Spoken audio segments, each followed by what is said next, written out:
আসলে কোনো কাজই সহজ না, কিন্তু কাজটাকে সহজ করে নিতে হয়। আজকে 1.5 বছর হলো আমি এই ফেসবুক প্ল্যাটফর্মে ধৈর্য ধরে কাজ করে যাচ্ছি। যখন আমি এই ফেসবুক প্ল্যাটফর্মে কাজ শুরু করলাম, তখন আমার মনের মধ্যে অনেক ভয় কাজ করতো। আমি সারাক্ষণ মনে মনে ভাবতাম, এত বড় সোশ্যাল মিডিয়ায় আমি কিভাবে কাজ করব। আমি তো 4 দেয়ালের মাঝে বন্দি থাকা একটা মানুষ, ঠিকঠাক মতো গুছিয়ে কথাটাও বলতে পারি না। কি ভিডিও বানাবো, আমি কিভাবে ভয়েস ওভার দিব, আর সেই ভিডিও কিভাবে আপলোড করব, কত কি ভয় কাজ করতো মনের মধ্যে।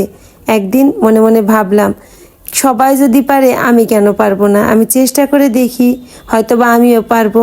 যে কোনো কাজের জন্য মনের মধ্যে প্রচণ্ড পরিমাণে মনোবল, ধৈর্য আর চেষ্টাটা থাকতেই হবে। আমি একটু একটু চেষ্টা করে একটা কিছু পেয়েছি, আর কি পেয়েছি তা আপনাদের সাথে একটু পরে শেয়ার করব। এই যে সাথে ছিল আমার বড় যার ছোট বোন আর আমার বড় যা। গত শুক্রবার দিন গিয়েছিলাম শোভারামপুর কীর্তনে। কীর্তন শোনা শেষ, চলে আসছি খিচুড়ি প্রসাদ খেতে। আমি যেখানেই যাই কীর্তনে, একটু প্রসাদ না খেয়ে কিন্তু বাসায় আসি না। গরম গরম ধোয়া ওঠা খিচুড়ি প্রসাদ আমার অনেক ভালো লাগে। আর এখন শীতের দিন, শীতের মধ্যে গরম গরম খিচুড়ি খাওয়ার যে কি স্বাদ। তো আপনাদের সাথে শেয়ার করি, আমি এই 1.5 বছর ধরে ফেসবুক প্ল্যাটফর্মে কাজ করে কি পেয়েছি। যা পেয়েছি এটা আমার কাছে অনেক বড় পাওয়া। আমি বসে কীর্তন শুনতেছিলাম, আমার পাশে আছে এই যে ওনারা 2জন। আমি কিন্তু ওনাদেরকে চিনি না। ওনারা হঠাৎ করে আমার কাছে ওনাদের ফোনটা নিয়ে এসে বলে, আন্টি আপনি আমাদের সাথে একটা ছবি তুলবেন। আমি বললাম ঠিক আছে তুলবো। আমি তাদের সাথে একটা ছবি তুললাম। ছবিটা তোলার পর তারা এত খুশি হয়ে হাসি মুখে দৌড়াই গেল, আমার যে কি ভালো লাগলো। আর এই যে মেলায় ঘুরতেছিলাম, এই ছোট্ট মামুনি, আমি তাকে কিন্তু চিনি না, হঠাৎ আমার কাছে এসে বলে, আন্টি আপনি ব্লগ ভিডিও বানান না? আমি কিন্তু আপনার সব ভিডিও দেখি, আপনার সব ভিডিওতে লাইক কমেন্ট করি, আমার অনেক ভালো লাগে। তারপর তার সাথে কথা বলতে বলতে আমি জানতে চাইলাম তোমার বাসা কোথায়। সে আমাকে বলল তার বাসা কোথায়। তারপর বলে, আন্টি আমি কিন্তু আপনার বাসা চিনি। আমি তো এসে দিয়ে বললাম, তুমি আমার বাসা কিভাবে চিনলা? বলে কেন, ওই যে আপনি ভিডিওতে দেখান, আপনি যেখানেই যান সব জায়গায় আপনি ভিডিও বানান, আমি আপনার সব ভিডিও দেখি। এইটা আমার কাছে অনেক বড় কিছু পাওয়া। অনেক চেষ্টা করার পরেও, নিজের সর্বস্ব দিয়েও একটা মানুষের মন পাওয়া যায় না, ভালোবাসা পাওয়া যায় না।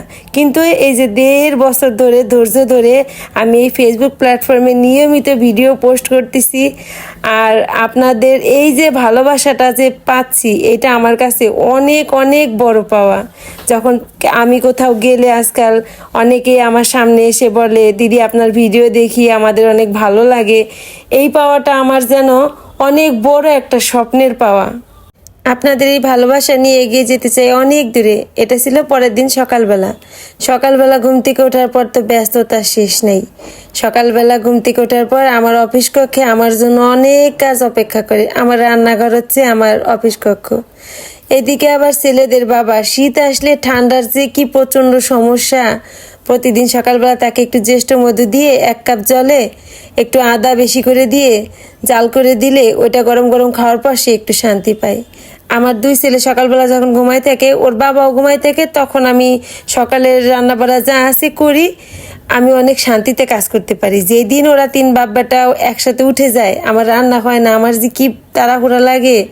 তো সকালবেলা আজকে অনেক তাড়াহুড়া ছিল, তাড়াতাড়ি করে ওদের বাবাকে খেতে দিলাম, সে খেয়ে দোকানে চলে গেল। এরপরে আমি একটু ফ্রি। এরপর নিজের জন্য কিছু, এত ত্বকের যত্ন, চুলের যত্ন কে করে ভাই? ভালো লাগে না।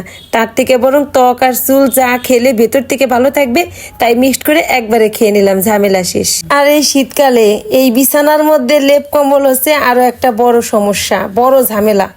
যাই হোক, ঝামেলা প্যাকিং করছি। আর এইদিকে আমার বড় ছেলে ঘুম থেকে উঠছে, তার দিকে একটু ক্যামেরা ধরার পর দেখেন তার কি বিরক্তিটাই না লাগে। এদিকে আমার ছোট ছেলে, তার পরীক্ষা শেষ, বিশাল ভালো আনন্দের মধ্যে আছে। সারাটা দিন 2 ভাই এইভাবে ঘরের মধ্যে এই যে কম্বলের মধ্যে শুয়ে থাকবে। একটু পরেই দেখবো 2 ভাই খুব মিল, আবার একটু পরেই দেখবো 2 ভাই প্রচণ্ড মারামারি শুরু হয়ে গেছে। আমি এদের যন্ত্রণায় বর্তমানে কয়েকদিন যাবৎ খুব কষ্টে আছি। আর এইদিকে তাদের বাবা মাছ পেলে তো আর না কিনে বাসায় আসতে পারে না। আগের দিন বাসায় আসার সময় এতগুলো মাছ কিনে নিয়ে আসছে, কাটতে পারি নাই। আজকে আগে মাছগুলো কেটে ধুয়ে তারপরে দুপুরে কি কি রান্না করব সব কিছু কাটা ধোয়া করে নিলাম। কত কাজ। আর ওই লোকটা বাজারে বসে মনে করে বাসায় কোনো কাজই নাই, বলে বাসায় কি কাজ আছে।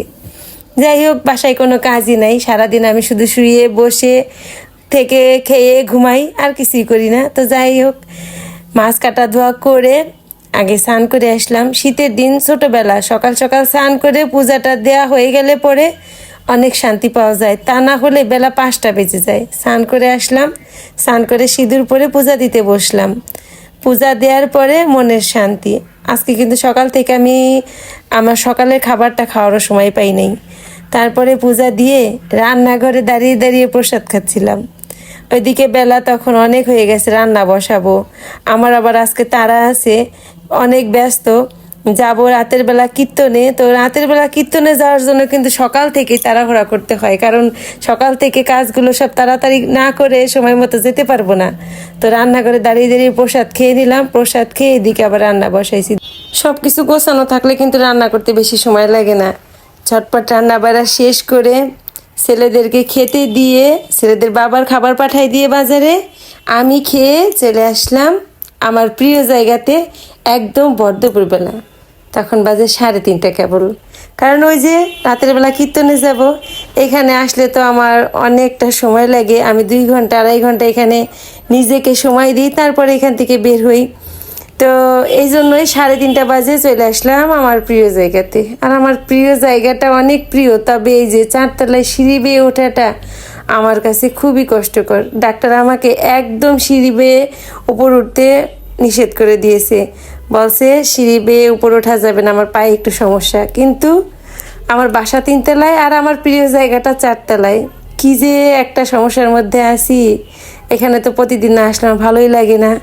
আসলাম আমার প্রিয় জায়গাতে, এখানে এসে প্রথমে একটু এই তো একটা ছবি তুললাম, একটু ভিডিও করলাম, তারপরে আমি এখানে 2 থেকে 2.5 ঘন্টা ছিলাম।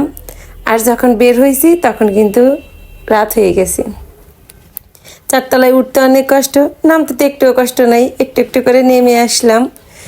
ওইদিকে আবার আমার বড় যা রেডি হয়ে আমার জন্য বসে আছে। আমি বাসায় যাব, রেডি হব, তারপরে যাব কীর্তনে, 2 যা একসাথে। তো তাড়াতাড়ি আসলাম বাসায়। বাসায় এসে হাত মুখ দিয়ে ফ্রেশ হয়ে এর মধ্যে দেখি আমার বড় ছেলে নিয়ে আসছে গরম গরম পুরি। কি যে লোভনীয় খাবার, এ দেখে আর লোভ সামলাইতে পারলাম না। 2টা গরম গরম পুরি খেয়ে তারপরে রেডি হয়ে আমার বড় যাকে সাথে নিয়ে আসলাম 2 যা মিলে কীর্তনে। আমরা 2 যা তো এখন যেখানে কীর্তন হয় 2 জনে মিলে চলে যাই।